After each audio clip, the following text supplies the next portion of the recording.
So,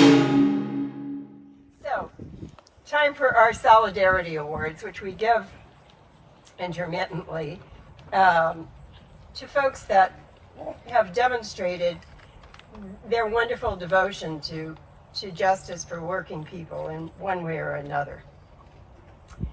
And I'd like to know, is there anybody here from the Becker family today? We invited the Becker family, and I know they're quite busy folks. But nonetheless, our first award goes to Ed Becker, and it's a posthumous award. Ed's grandfather buried Mother Jones. The Beckers were busy tending to the cemetery and still do. And Ed was a stalwart of our Union Miners Cemetery group until his infirmities prevented him from doing more. And in our archives that the wonderful Nelson Gurman gave us, there are some of the original plans for the monument and with ideas of the Beckers, Ed's grandfather. So it's a long story, and we'll make sure the family gets the award. The second award goes to a wonderful person who is with us today and has spent his life doing the work that we all need done, the kind of work that Mother Jones did, and he does.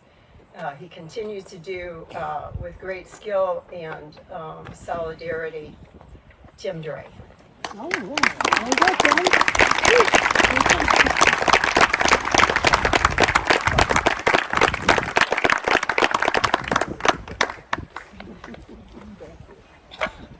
See, this is so much fun. You get to make people happy. I just love it.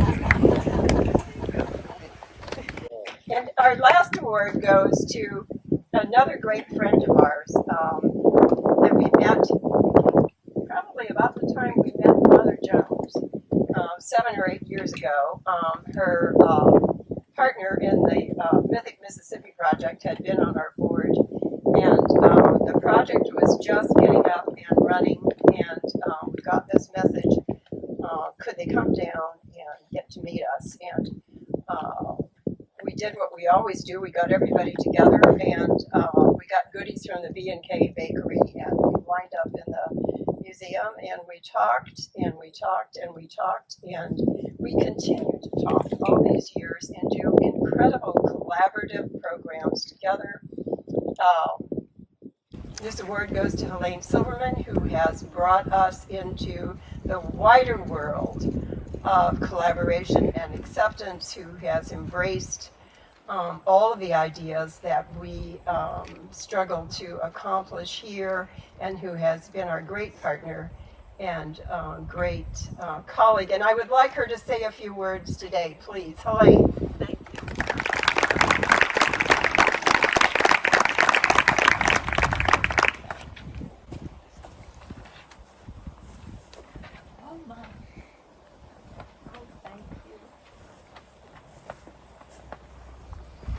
Well, to say that I'm honored and humbled to have my name mentioned in the same breath as Mother Jones is an understatement. I am so touched by this recognition. And luckily, Joanne actually told me a few minutes before, and being a university professor who can just go on and on talking, I figured I ought to write something down to keep it short. As many of you know, I co-direct the Mythic Mississippi project, and one of the areas where we work is Macoupin and nearby counties.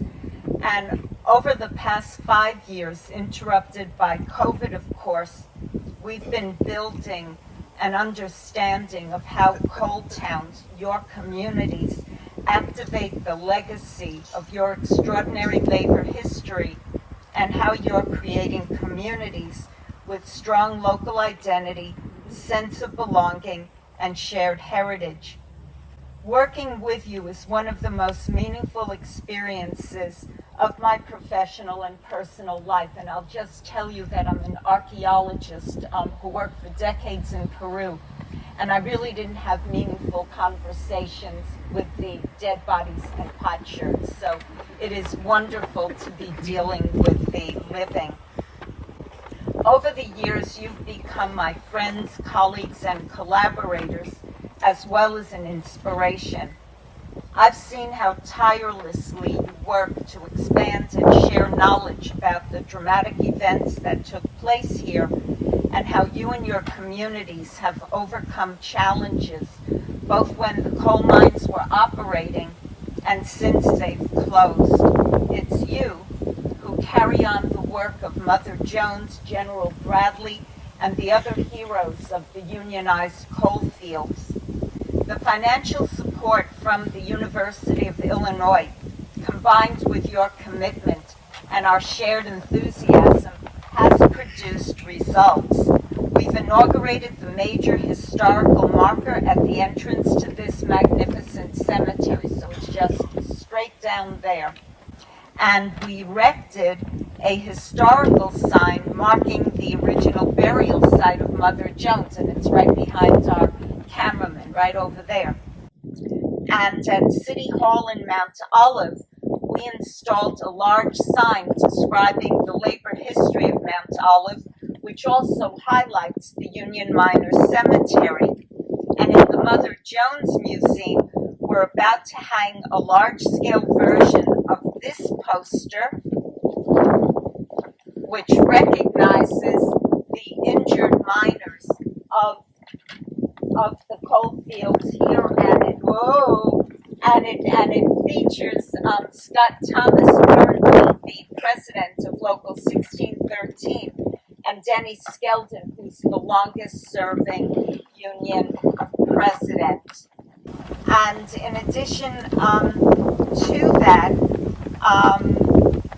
this poster recognizes the heroic efforts of your national and local union leaders to achieve health benefits and fulfillment of labor contracts. And as well, Joanne and the Mother Jones Museum Board are working on a timeline that will wrap around the museum, furthering the story of mining and labor in Mount Olive. In fact, Joanne and I have almost finished an article about the museum.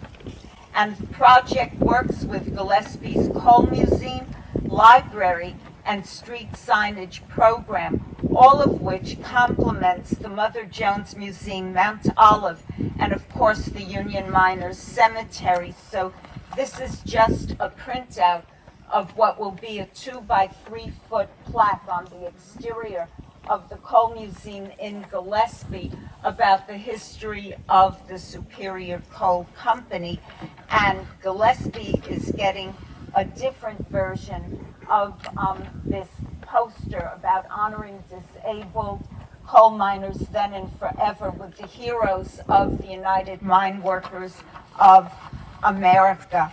Also, with the Women's Auxiliary represented here today, I want to mention my own recent paper called What Would Mother Jones Have Said about Agnes Week, the Progressives, and the Women's Auxiliary. And you can access it on the publications page of the project website, mythicmississippi.illinois.edu, or just email me and I'll send you a copy. And as many of you have already said today, we must acknowledge the role of women in labor. The other coal mining pages of the project's website are devoted to your town's museums and memorials, and to the activities and interviews we've done together and that we're still doing. I appreciate your patience as I continue to enter all the information we've generated. The website is an educational tool about labor history, a biography of your lived experiences, and a reference guide to the Coal Triangle tourism route that links the multiple coal towns of central Illinois. So I want to thank you again for this tremendous honor, and I look forward to many more years of solidarity. Thank you.